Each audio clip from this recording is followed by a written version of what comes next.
जय श्री सीताराम मित्रों।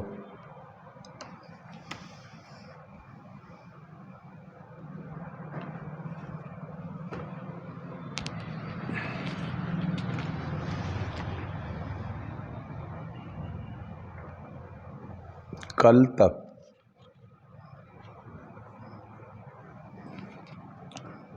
वत्सप्रीत और सुनंदा नाम की उनकी पत्नी का वर्णन किया था। ये राजवंश का वर्णन है।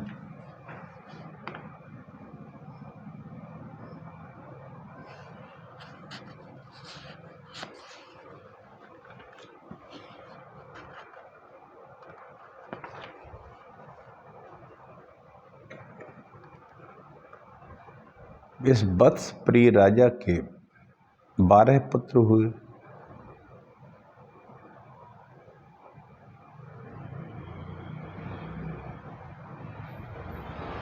इन 12 पुत्रों में प्रांशु जो था सबसे बड़ा था। उसको इसका राज्य का उत्तराधिकारी हुआ।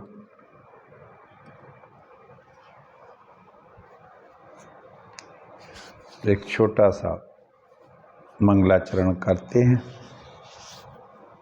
नमोस्तु रामाय सा लक्ष्मणाय देवी चितस्यै जनकात्मजाई। नमोस्तु रुद्रेन्द्रियमानिलेभ्यो नमोस्तु चंद्राग्निमरुद्गणेभ्यः। सकल सुमंगलदायक रघुनायक गुणगान। सकल सुमंगलदायक रघुनायक गुणगान।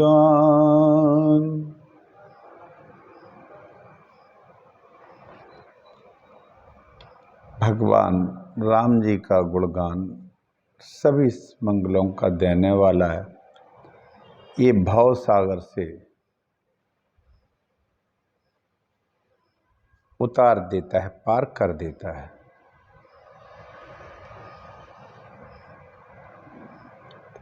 इसके पढ़ने से सब आदमी तर जाते। तरहि नर सिंधु बिना जल जान। बिना जल जान माने किसी आधार के ही तर जाते। चलिए, एक राजवंश का वर्णन है। इसी के थोड़े ही बाद मार्कंडेय पुराण का पूर्ण होना हो जाएगा। संभवतः कल तक मार्कंडेय पुराण पूरा हो जाएगा।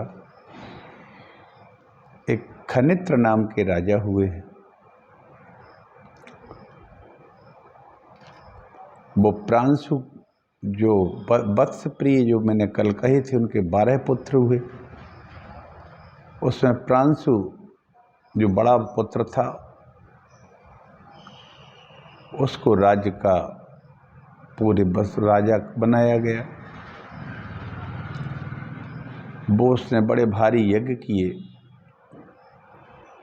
और इतना यज्ञ किया कि धन को छोड़ गया। इतना धन छूटा कि लोग ले जाने में असमर्थ रहे। इसलिए वसुंधरा इसका नाम पड़ा, पृथ्वी का। प्रांशु के पुत्र का नाम था प्रजाति। प्रजाति के खनित्र आदि 5 पुत्र हुए। एक खनित्र का विशेष चरित्र है इसमें। खनित्र एक महाप्रतापी राजा हुआ। इसके 4 भाई और थे। उसने चारों भाइयों के लिए चारों दिशाओं का राजा बना दिया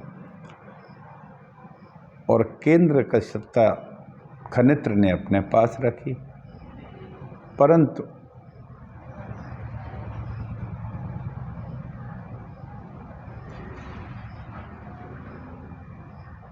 उसका एक जो पुत्र था और उसके जो मंत्री थे, उन्होंने कहा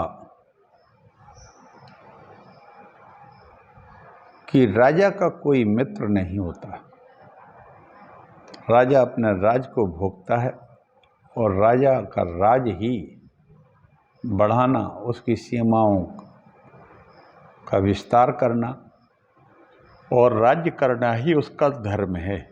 अतः आप अपने भाई खनित्र का राज पराक्रम से छीन लीजिए।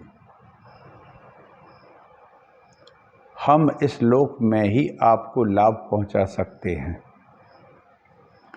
राजा ने कहा, हमारा ज्येष्ठ भाई राजा है, खनित्र उसका नाम है, और हम लोगों को पुत्र की भांति वो चाहते हैं। फिर हम उनके राज्य पर किस प्रकार अधिकार जमाएं? विश्ववेदी नाम का एक जो उसका प्रधानमंत्री था, उसने कहा, राज्य पर अधिकार कर लेने के बाद राजोचित धनराशि के द्वारा अपने बड़े भाई की पूजा करते रहिएगा। भला राज्य प्राप्ति की इच्छा रखने वाले मनुष्यों में छोटे बड़े का भेद नहीं होता। विश्ववेदी के इस प्रकार समझाने पर सौरी, जो इस खनित्र का भाई था, ने उसकी इच्छा के अनुसार काम करने की प्रतिज्ञा कर ली। ऐसे ऐसे लोग होते हैं जिन्होंने अपने सगे ही भाई के खिलाफ खड़ा कर दिया, और ये सौरी नाम का भाई जो है खनित्र के विरोध में खड़ा हो गया। और इन लोगों ने क्या किया, ये 4 पुरोहित थे इसके, इन्होंने 4 आविचारिक कर्म से एक 4 महा भयानक कृत्याएं उत्पन्न की कि जाके वो खनित्र को मार डाले।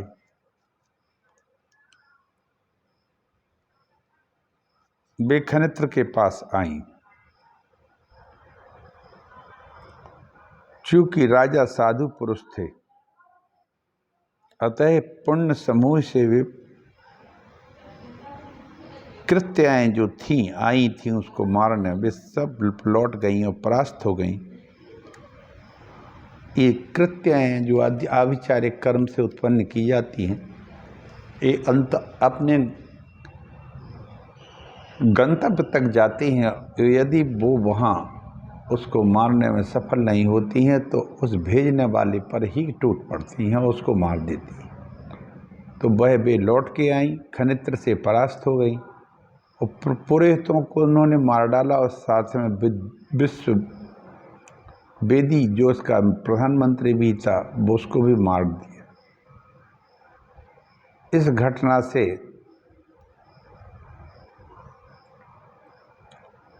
पूरा नगर और राज्य को बड़ा विस्मय हुआ।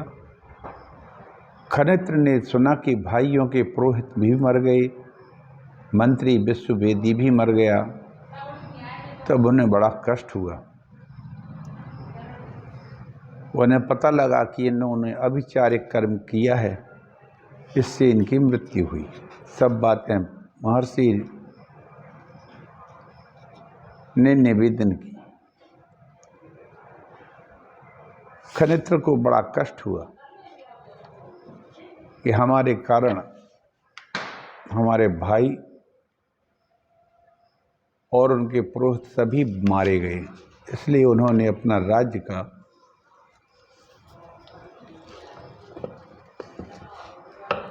राजा अपने पुत्र क्षुप को बना दिया।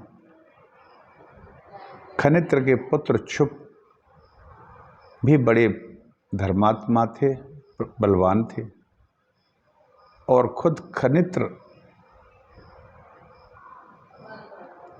वन को चले गए पत्नियों को लेकर, जहां से वो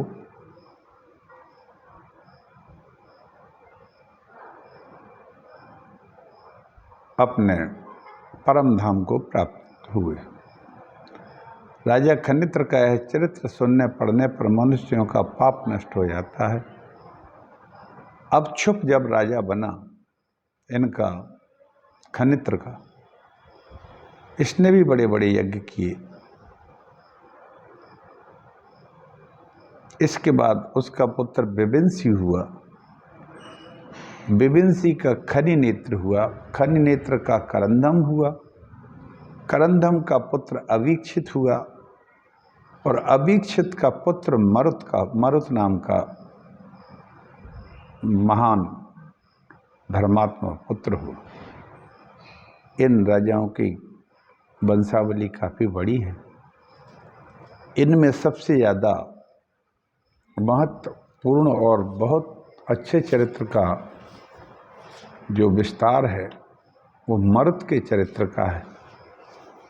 मरुत जो है अवीक्षित का पुत्र था और ये इतना अवीक्षित की जो पत्नी थी वो बड़ी तपस्विनी थी, एक गंधर्व पुत्री भी थी। अवीक्षित ने से उस गंधर्व पुत्री का विवाह हुआ। उससे यह मरुत नाम का पुत्र पैदा हुआ। मरुत ने जब जन्म लिया तो तुम्बरु नाम के ऋषि ने उसका जात कर्म किया। मरुत के नाम से वह विख्यात हुआ। उसने संपूर्ण पृथ्वी को जीतकर चक्रवर्ती राजा हुआ। जब मरुत राजा बना तो पिता की आज्ञा के अनुसार पितामह से राज्य पाकर मरुत अपने सौहर्दों का आनंद बढ़ाते हुए उनका पालन करने लगा।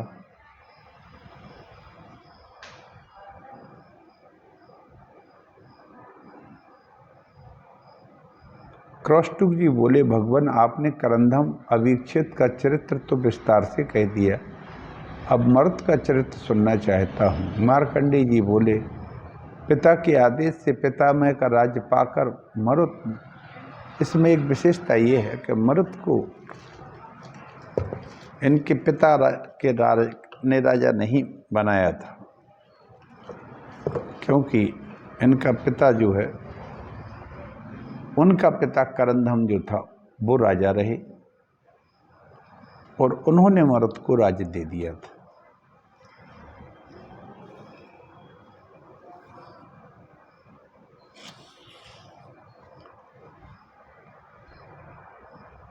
मरुत की कभी गति रुकती नहीं थी। राजा तो यज्ञ करते ही थे मरुत, चारों वर्णों के अन्य लोग भी अपने अपने कर्मों में संलग्न थे। मरुत ने 100 यज्ञ करके देवराज को भी मात कर दिया था। उनके पुरोहित अंगिरा नंदन संवर्त जी थे। ये संवर्त जी कौन थे, ये आज मैं आपको बताऊं कि संवर्त जी जो थे ये बृहस्पति जी के भाई थे एवं तपस्या के भंडार थे। मुंजमान नाम से एक सोने का पर्वत था जहाँ देवता निवास करते थे। महाराज मरुत ने उनका शिखर तोड़कर गिरा दिया और उसे अपने यहाँ मंगा लिया। उनके द्वारा उन्होंने यज्ञ की सब सामग्री, भू विभाग और महल आदि सभी सोने के उससे बना दिए। राजा मरुत के समान यजमान इस भूतल पर दूसरा नहीं हुआ। जिनके यज्ञ में समस्त यज्ञ मंडप सब कुछ सोने का था, स्वर्ण का था। सभी लोग इतना सोना ले जाते थे कि उन पर ले जाते नहीं बनता था।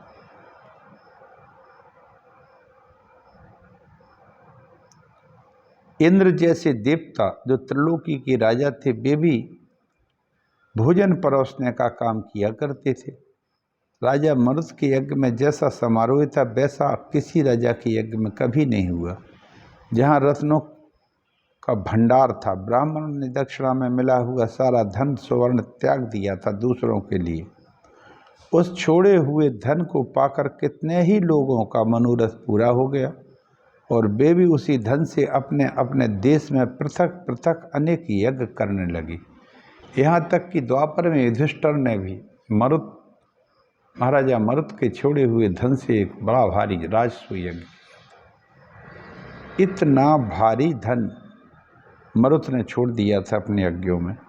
इस प्रकार न्यायपूर्वक प्रजा का पालन करने वाले राजा मरुत के पास एक दिन कोई तपस्वी आया और इस प्रकार बोला, महाराज आपकी पितामह की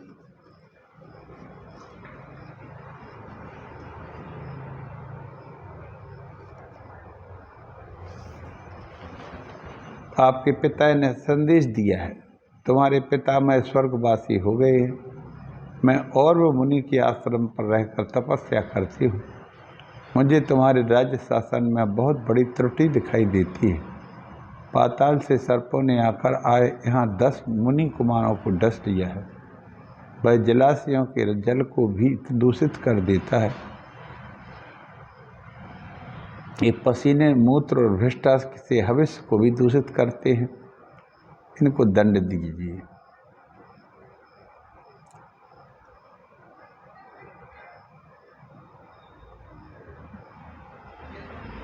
इन सब बातों पर राजा का विचार करना कर्तव्य होता है।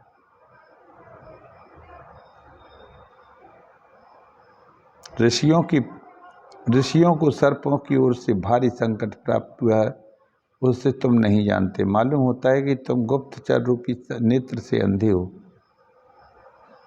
अधिक कहने से क्या लाभ। तुम दुष्टों को दंड दो और राजन सज्जन पुरुषों का पालन करो। इससे तुम प्रजा के छठे अंश के भागी हो सकोगे, जो कर के रूप में लेते हो। पितामही ने जो कुछ कहा वह सब मैंने तुम्हें सुना दिया। अब आपको जैसा रुचि हो वैसा व्यवहार करें।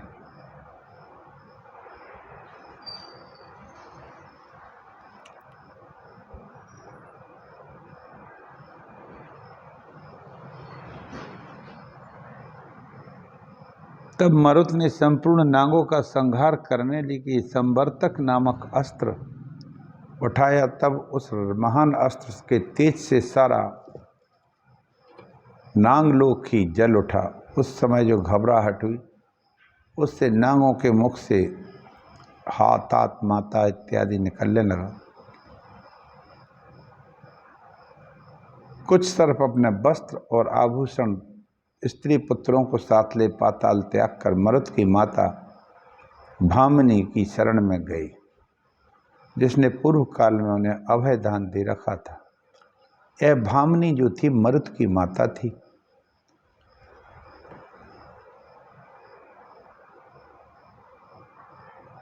सर्पों की यह बात सुनकर उसकी माता ने भामिनी ने तुरंत ही अपने पति से कहा, नाथ मैं पहले आपको बता चुकी हूँ कि नागों ने पाताल में मेरा सत्कार करके मेरे पुत्र से प्राप्त होने वाले भय की चर्चा की थी।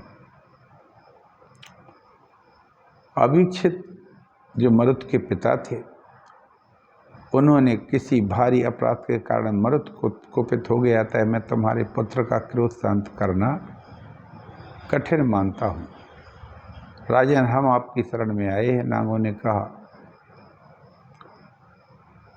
शरण चाहने वाली नागों की यह बात सुनकर पत्नी की प्रार्थना करने पर अभीक्षित ने कहा, मैं तुरंत चलकर नागों की रक्षा करने के लिए तुम्हारे पुत्र से कहता हूँ। मरुत मेरे कहने से अस्त्र को नहीं लौटाएगा तो मैं अस्त्रों से उसे अस्त्र का निवारण करूँगा। अभीक्षित ने मरुत से कहा, क्रोध ना करो बेटा, अपने अस्त्रों को लौटा लो और नागों को अभय दान दो।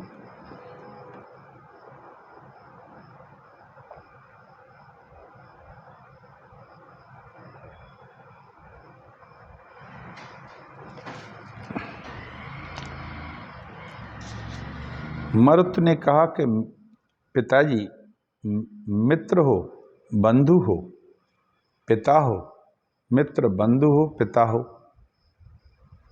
अथवा गुरु भी क्यों ना हो, यदि प्रजा के पालन में विघ्न डाले तो राजा के द्वारा वह मार डालने योग्य होता है। अतः पिताजी मैं आप पर भी प्रहार करूंगा यदि आप इन नागों के साथ आए हैं। आप मुझ पर क्रोध न कीजिएगा, मुझे अपने धर्म का पालन करना है। उन दोनों को एक दूसरे का वध करने के लिए दृढ़ संकल्प देख भार्गव मुनि ने बीच में आ गए और मर्द से बोले, तुम्हें अपने पिता पर हथियार चलाना उचित नहीं। फिर अभीक्षित बोले, आपको भी अपने विख्यात पुत्र का वध नहीं करना चाहिए। मरुत ने कहा, ब्राह्मणों में राजा हूँ, मुझे दुष्टों का वध, साधु पुरुषों की रक्षा करनी है।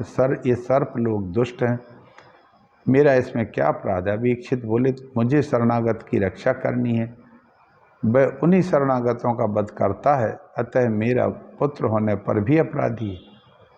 इसी ने कहा, हे नांग, कह रहे हैं कि दुष्ट सर्पों ने जिन ब्राह्मणों को काट खाया है उन्हें हम जीवित किए देते हैं, अतः युद्ध करने की आवश्यकता नहीं है। आप दोनों राजा श्रेष्ठ और प्रसन्न हो। बीरा जो इनकी पिता की माता थी, दादी थी, उसने आकर अपने पुत्र अभीक्षित से कहा, बस मेरे कहने से ही तुम्हारा पुत्र नांगों का वध करने के लिए आया है। यदि ब्राह्मण जीवित हो जाते हैं तो अपना कार्य सिद्ध हो जाएगा, तुम्हें शरणागत सर्प जीवित छूट जाएंगे। तब नांगों ने विष खींचकर दिव्य औषधियों के द्वारा जिनको उन्होंने काट खाया था, काट के मार डाला था, सबको जीवित कर दिया और पुत्र को अभयदान दिया। पुत्रों के साथ आनंद रस से रहो, भोगो और तुम्हारा कोई शत्रु ना हो, इस तरह का आशीर्वाद दी गए। इसके बाद ब्राह्मण बीरा की आज्ञा ले अभीक्षित मरुत और भामनी रथ पर आरूढ़ और अपनी राजधानी को चले गए। धर्मात्माओं में श्रेष्ठ महाभागा पतिव्रता बीरा भी अपनी भारी तपस्या करके पतिलोक को चली गई। राजा मरुत ने भी काम क्रोध 6 शत्रुओं को जीतकर धर्मपूर्व पर पृथ्वी का पालन किया। महाराज महाबली मरुत का ऐसा ही पराक्रम था, सातों द्वीप में कहीं भी उनकी आज्ञा का उल्लंघन नहीं होता था। उनके समान दूसरा कोई राजा ना हुआ है, ना होगा भी। सत्य पराक्रम से युक्त महान तेजस्वी राजा थे। द्विज श्रेष्ठ महात्मा मरुत के उत्तम जन्म एवं चरित्र की है कथा सुनने से मनुष्य सब पापों से छूट जाता है। ये राजवंश का हमने वर्णन किया। और राजा मरुत जो थे ये बहुत प्रतापी तो थे ही, इनने इतने यज्ञ किए थे और इस तरह इनका यज्ञ था कि इनके यज्ञ में लोगों को भोजन परोसने के लिए इंद्र आते थे स्वयं। और इस तरह से मर्त के छोटे धन छूट जाता था, छोड़ जाते देते थे यज्ञ में, उसको लोग ले नहीं जा पाते थे अपने घरों में, पड़ा रहता था। द्वापर में जब युधिष्ठिर जी आए, उनका राज हुआ, तब मर्त के छोड़े हुए धन से ही युधिष्ठिर ने एक बड़ा भारी राजस्व यज्ञ किया था। ऐसा इनका चरित्र है। राजा मरुत का बहुत बड़ा चरित्र है जो हमने संक्षेप में सुना दिया आपको। कल हम राजा नरसिंह और दम का चरित्र सुनाएंगे, ये थोड़ा बड़ा है। इसी के साथ से मार्कंडेय पुराण लगभग पूर्ण हो जाएगा।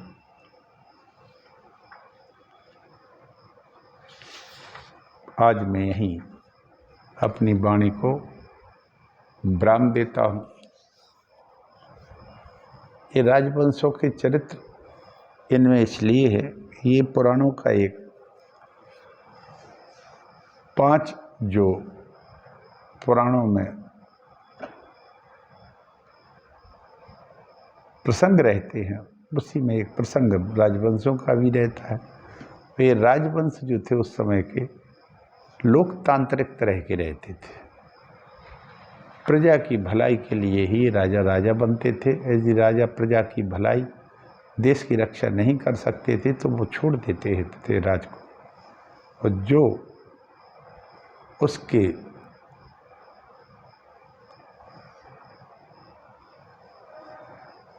लायक, चलाने लायक राजा रहता था, पुत्र रहता, उसको दे दिया। प्रायः